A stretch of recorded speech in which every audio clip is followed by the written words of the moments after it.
Petőfi pusztán megmaradt a Wenkheim család úgynevezett kiskastélya, az intézőilak. Sajnos az épületbe bejutni nem lehet, mert teljes mértékben le van zárva és be van deszkázva minden. De magát az épületet azért ettől függetlenül valamelyest megpróbálom körüljárni, és megmutatni nektek azt, amit látni lehet belőle.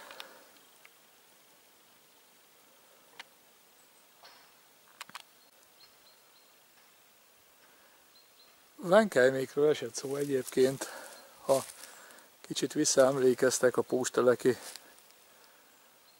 kastély kapcsán, illetőleg Szabadkígyóson van egy jelenleg már felújított és múzeumként funkcionáló kastélyuk, majd alkalomattán oda is elmegyek és készítek ott egy videót. Itt a kiskastély mellett 1924 és 28 között épült az úgynevezett nagykastély. Ez a kiskastély egyébként 1880-as építésű, a nagykastélyt pedig 1977-ben felrobbantották. Ez az épület jelenleg lakatlan, márhogy az intézőilak.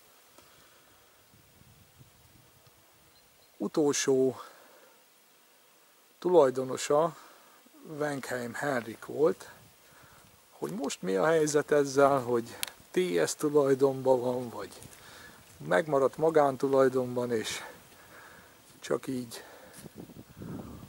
omlik és romlik. Hát erről megmondom őszintén, hogy semmiféle információval sajnos nem rendelkezem. Nagy valószínűséggel az épületen belül se sok mindent találnék, ha bejutnék is.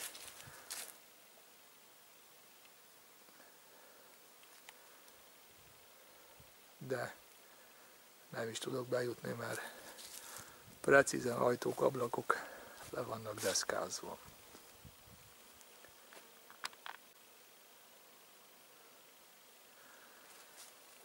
Azt kell mondjam, ami már közhely számba megy az én számból is, hogy végtelenül kár ezekért az épületekért, mert annyira szép, stílusos épületekről van szó általában, hogy szomorú, hogy nem kezdenek vele valamit, de hát nyilván a gazdasági háttér hiányzik arra, hogy ezek mondjuk egy magántulajdonban lévő épületként lakóházak legyenek, mást meg itt a pusztában nagyon nehéz elképzelni, hogy mit lehetne vele kezdeni.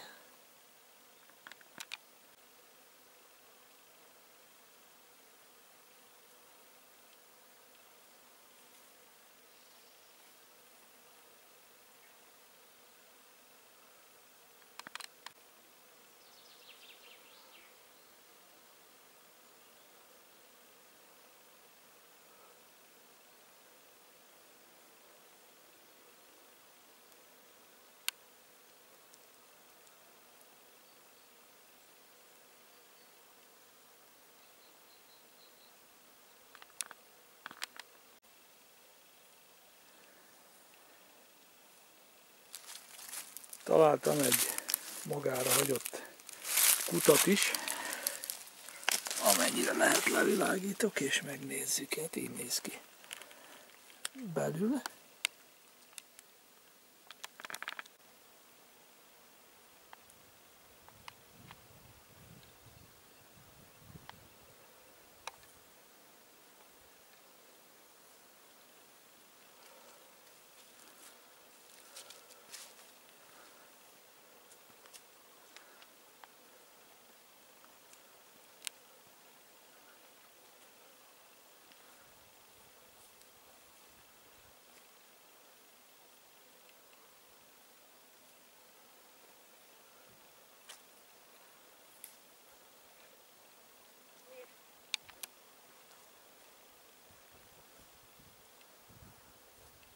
és el is búcsúzunk a Wenkheim kiskastélytól. Egy szebb jövő reményében.